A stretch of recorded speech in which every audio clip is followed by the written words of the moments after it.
Puji Tuhan, salam sejahtera Bapak Ibu, Saudara-saudari keluarga GPDI LCD Magelang. Kita kembali merenungkan firman Tuhan dalam Renungan 79. Mari kita akan merenungkan firman Tuhan menggunakan 365 hari yang mengubahkan. Hari ini pembacaan kita ada di dalam Injil Matius dan kita akan merenungkan bersama Injil Matius pasal yang ke-7 dengan satu tema kokoh. Kokoh itu artinya kuat, terpancang pada tempatnya, tidak mudah roboh atau rusak. Mari kita observasi apa yang akan kita dapat pelajari dari firman Allah. Secara khusus kita akan melihat pada pembacaan di Matius pasal 7 ayat 24 sampai 27. Tapi saya akan mengajak Bapak Ibu secara khusus melihat ayat 25 dan 27. Tapi sebelumnya kita mengobservasi dulu apa yang kita bisa observasi dalam perikop ini. Kita melihat ada dua macam orang. Yang pertama orang yang bijak yang mendirikan rumahnya di atas batu. Lalu ada orang yang bodoh yang mendirikan rumahnya di atas pasir. Lalu datanglah hujan, banjir dan juga angin. Nah, mari kita lihat bersama ayat 25. Kemudian turunlah hujan dan datanglah banjir. Lalu angin melanda rumah itu, tetapi rumah itu tidak rubuh sebab didirikan di atas batu. Ayat 27. Kemudian turunlah hujan dan datanglah banjir, lalu angin melanda rumah itu, sehingga rubuhlah rumah itu dan hebatlah kerusakannya.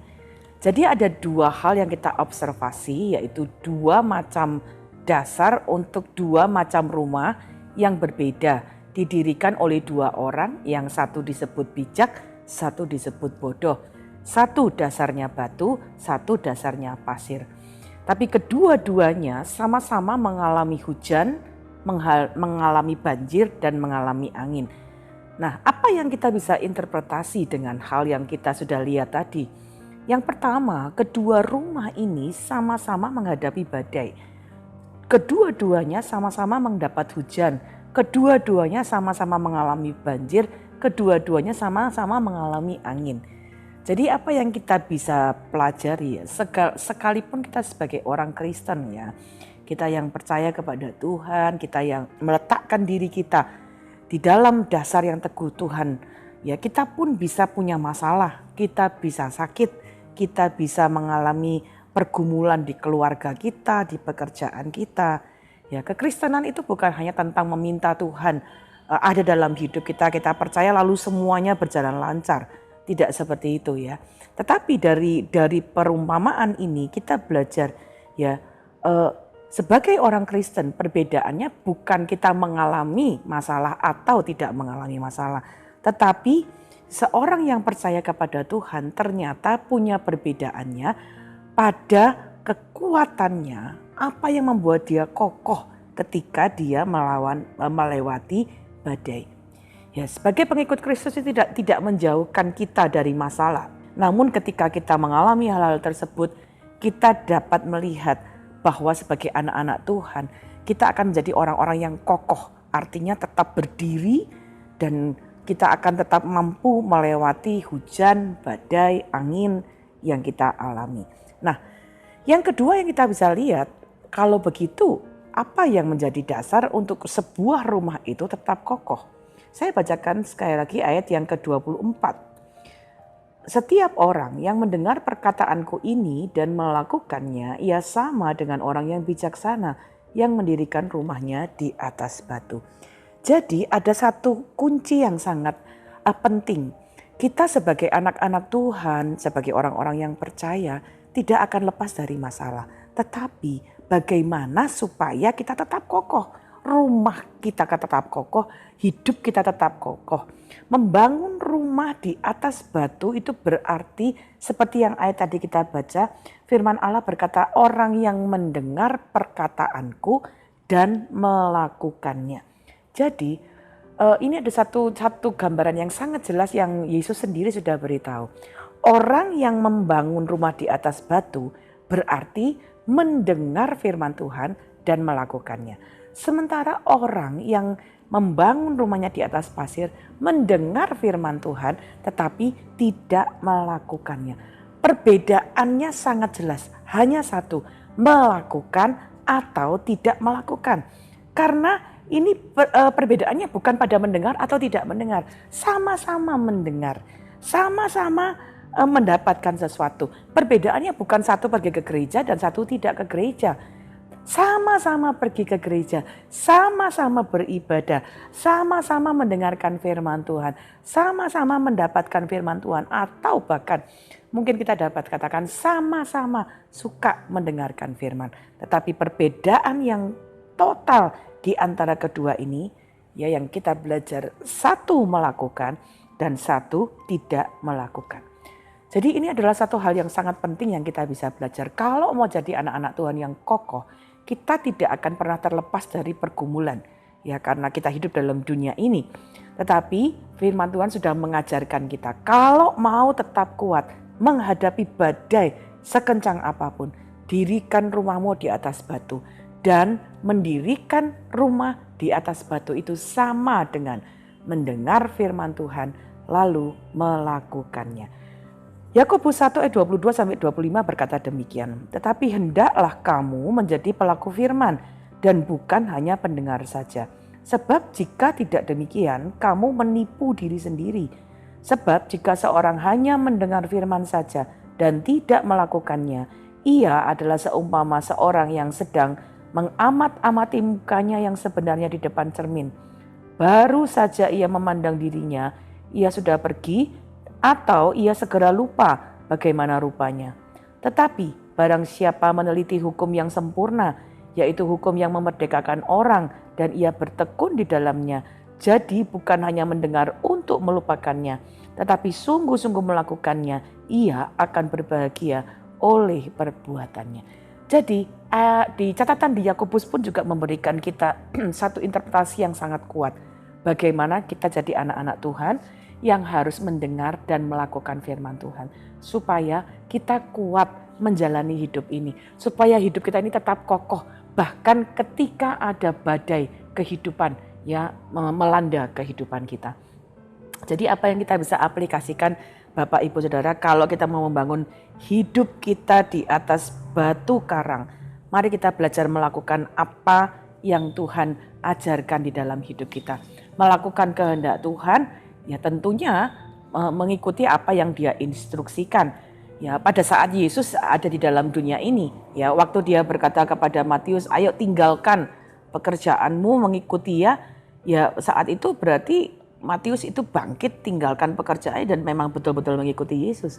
Waktu Yesus beritahu kepada murid-muridnya membagikan roti dan ikan kepada orang-orang, bagikan mereka, waktu Yesus memberitahu itu ya murid-murid berdiri lalu melakukan apa yang Yesus katakan. Namun sekarang keadaannya tentunya berbeda ya, karena Yesus tidak hadir lagi secara fisik dengan kita. Dan tentunya kita tahu Dia masih terus berfirman, masih terus memberi petunjuknya melalui apa? Firman-Nya. Jadi hal pertama yang kita perlu aplikasikan Bapak Ibu Saudara, mari kita bangun kebiasaan membaca firman Tuhan dengan teratur. Ya mari kita belajar secara konsisten untuk membaca firman Tuhan ya, karena memang itu tidak mudah untuk membangun disiplin dan konsisten ini ya, karena kebanyakan kita ya memiliki Alkitab tapi tidak konsisten untuk membacanya secara teratur. Jadi Bapak Ibu, mari ini kita menjadi satu tekad kita bersama untuk kita disiplin membaca firman Tuhan. Itu yang pertama.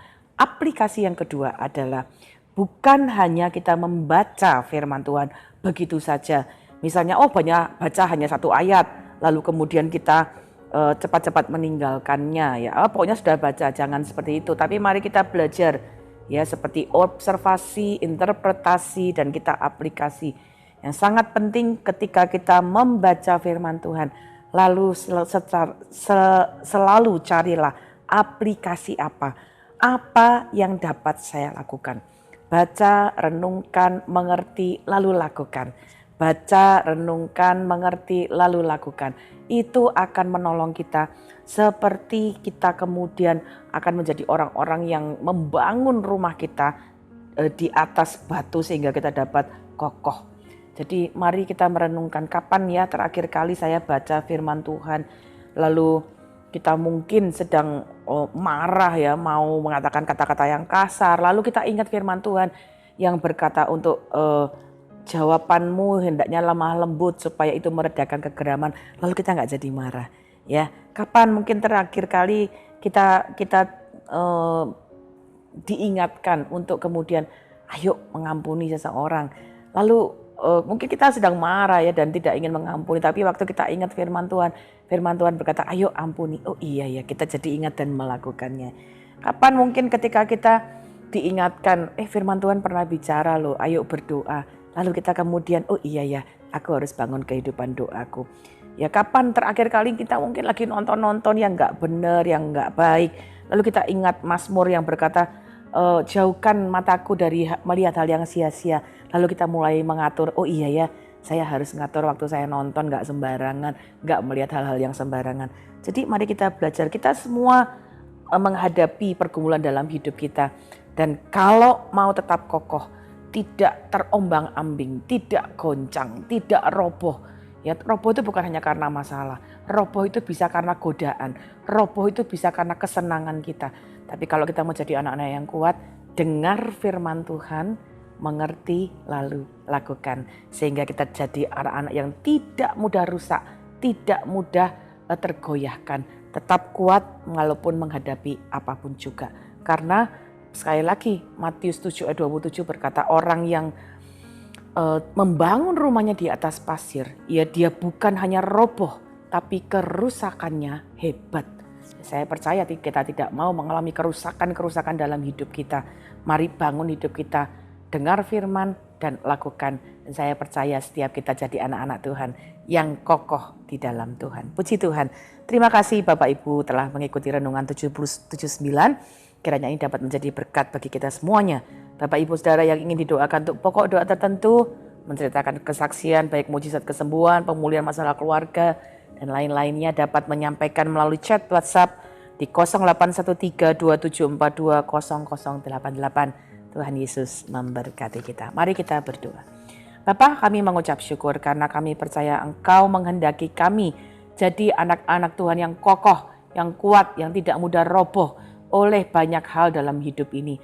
Tolong kami untuk belajar sebagai umat-umat-Mu, mencintai firman-Mu, membaca firman-Mu dengan teratur, dengan disiplin, dengan teliti, dan kami belajar menyelidikinya.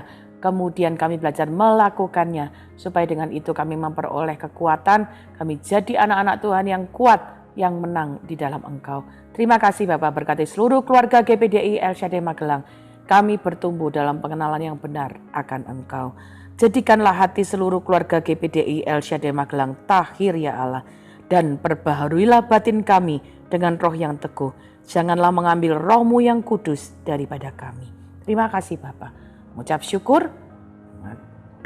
Mengakhiri renungan ini dalam nama Tuhan Yesus Kristus. Haleluya. Amin.